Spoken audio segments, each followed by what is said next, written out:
ಯುವ ಅವರೇ, ಇತ್ತೀಚೆಗೆ ಎಲ್ಲರೂ ಯಾವುದೇ ಸಿನಿಮಾ ಬಂದರೂ ಪ್ಯಾನ್ ಇಂಡಿಯಾ ಲೆವೆಲ್ ಸಿನಿಮಾ ಮಾಡೋಣ, ಪ್ಯಾನ್ ಲೆವೆಲ್ ಮಾಡೋಣ ಅಂತಲೇ ಇರುತ್ತೆ. ಸೊ ಯುವ ಅವರಿಗೆ ಯಾವ ಥರ ಈ ಪ್ಯಾನ್ ಇಂಡಿಯಾ ಅನ್ನೋ ಕಾನ್ಸೆಪ್ಟನ್ನು ಯುವ ಅವ್ರು ಹೇಗೆ ನೋಡ್ತಾರೆ? ಸಿನಿಮಾ ಅನ್ನೋದೇ ಯೂನಿವರ್ಸಲ್. ಅಂದರೆ ಇವಾಗ ನಾವು ಸಿನಿಮಾ ಮಾಡಿದಾಗ ಬರೀ ಇಂಥವ್ರಿಗೆ ಅಂತ ನಾವು ಮಾಡಲ್ಲ. ಸಿನಿಮಾ ಪ್ರತಿಯೊಬ್ಬರು ನೋಡಬೇಕು. ಏನಂದರೆ ನಾವು ಸಿನಿಮಾ ಕತೆ ಮಾಡಿದಾಗ ಒಂದು ಜಾಗ್ರಫಿ ಅಥವಾ ಒಂದು ಲೊಕೇಶನ್ ಇಟ್ಕೊಂಡು ಮಾಡ್ತೀವಿ. ಇವಾಗ ಸಿನಿಮಾ ಎಷ್ಟು ಜನಕ್ಕೆ ರೀಚ್ ಆಗುತ್ತೆ ಅನ್ನೋದು ಅದು ಸಿನಿಮಾ ಪೊಟೆನ್ಷಿಯಲ್.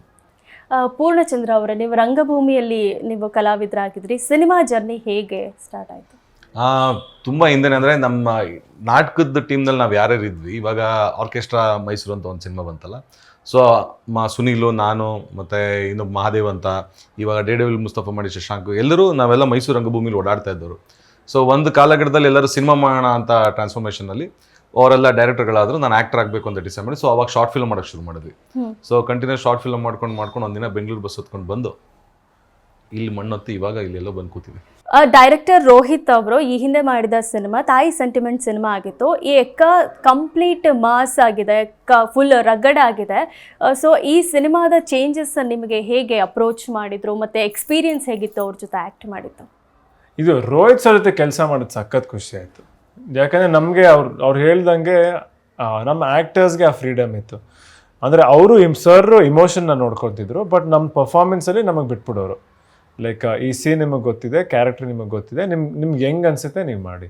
ಸೊ ನಾವು ಅದಕ್ಕೆ ನಮ್ಗೆ ಅವಾಗ ಚಾನ್ಸ್ ಸಿಕ್ತು, ನಾವು ಡಿಸ್ಕಸ್ ಮಾಡಿ ಸೀನ್ ಹಿಂಗೆ ಮಾಡ್ಬೋದಾ, ಈ ಥರ ಇಂಪ್ರೊವೈಸ್ ಮಾಡ್ಬೋದಾ ಅಂತ ಹೇಳಿ ಅವ್ರಿಗೆ ಒಪ್ಪಿಸ್ತಾ ಇದ್ವಿ. So freedom ಕೊಟ್ರಲ್ಲ.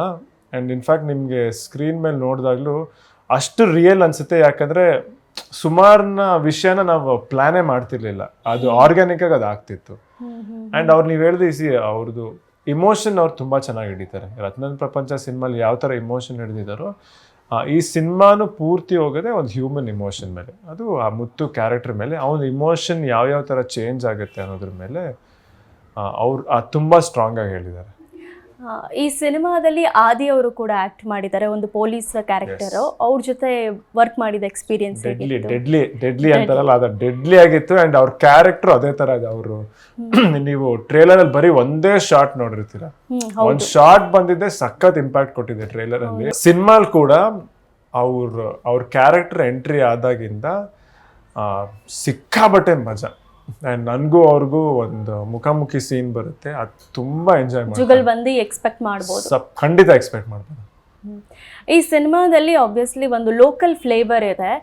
ಇತ್ತೀಚೆಗೆ ಇಂಡಸ್ಟ್ರಿಯಲ್ಲಿ ಲೋಕಲ್ ಅಂದರೆ ಇಲ್ಲಿನ ಕಥೆಗಳು ಒಂದು ಸ್ವಲ್ಪ ಬೇಕಿತ್ತು.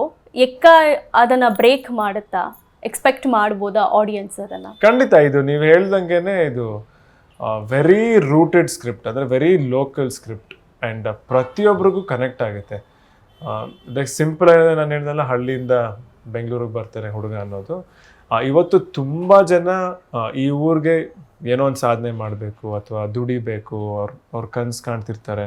ಆ ಕಾರಣಕ್ಕೋಸ್ಕರ ಬೆಂಗಳೂರು ಬಂದು ಇವರು ಹೇಳ್ದಲ್ಲ ಬಸ್ ಹತ್ಕೊಂಡು ಬೆಂಗಳೂರಿಗೆ ಬಂದರು ಸಿನಿಮಾ. ಅಂದರೆ ಆ ಥರ ಸುಮಾರು ಜನ ಇವತ್ತು ಬೆಂಗಳೂರು ದುಡಿಯೋಕ್ಕೋಸ್ಕರ ಬರ್ತಾರೆ. ಆ್ಯಂಡ್ ಕ್ಯಾಬ್ ಡ್ರೈವಿಂಗ್, ನಾನು ಕ್ಯಾಬ್ ಓಡಿಸ್ತಾ ಇರ್ತೀನಿ ಸಿನಿಮಾದಲ್ಲಿ. ಯುವ ಸಿನಿಮಾದಲ್ಲೂ ಕೂಡ ನೀವು ಕಾಮನ್ ಮ್ಯಾನ್ ಆಗಿ ರೋಲ್ ಪ್ಲೇ ಮಾಡಿದ್ರಿ. ಈಗಲೂ ಕೂಡ 3 ವೇರಿಯೇಷನ್ಸ್ ಇದೆ. ಸೊ ಅದರಿಂದ ಚೇಂಜಸ್ ಹೇಗೆ? ಅಂದರೆ ಇವಾಗ ಕಷ್ಟ ಅಂತ ಇದ್ದಾಗ, ಕೆಲಸ ಹುಡುಕ್ಬೇಕಾದಾಗ ತುಂಬ ಈಸಿಯಾಗಿ ಸಿಗೋ ಕೆಲಸ ಅಂದರೆ ಅಫ್ಕೋರ್ಸ್ ಗಾಡಿ ಒಂದಿರಬೇಕು. ಗಾಡಿ ಒಂದಿದ್ರೆ ಕ್ಯಾಬ್ ಡ್ರೈವರ್ ಆಗ್ಬೋದು, ಅಥವಾ ಗಾಡಿ ಕೊಡ್ತಾರೆ. ಸೊ ಅದೇ ಥರನೇ ಮುತ್ತು ಕ್ಯಾರೆಕ್ಟರ್ಗೆ ಬೆಂಗಳೂರಿಗೆ ಬಂದಾಗ ಈಸಿಯಾಗಿ ಅವ್ನಿಗೆ ಸಿಗೋ ಕೆಲಸ, ಅವ್ನ ಊರಲ್ಲೂ ಡ್ರೈವಿಂಗ್ ಮಾಡ್ತಿರ್ತಾನೆ. ಸೊ ಆ ಲೈಫ್ ಏನಿದೆ, ನಾನು ಹೇಳಿದಾಗ ತುಂಬ ಲೋಕಲ್ ಅನ್ನೋದು ಅದು ಪ್ರತಿಯೊಬ್ಬರಿಗೂ ಕನೆಕ್ಟ್ ಆಗುತ್ತೆ.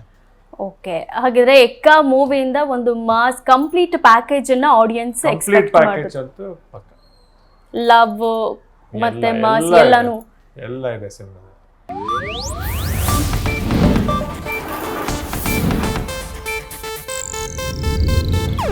ಇದು ಏಷ್ಯಾನೆಟ್ ನ್ಯೂಸ್ ನೆಟ್ವರ್ಕ್ ಪ್ರಸ್ತುತಿ.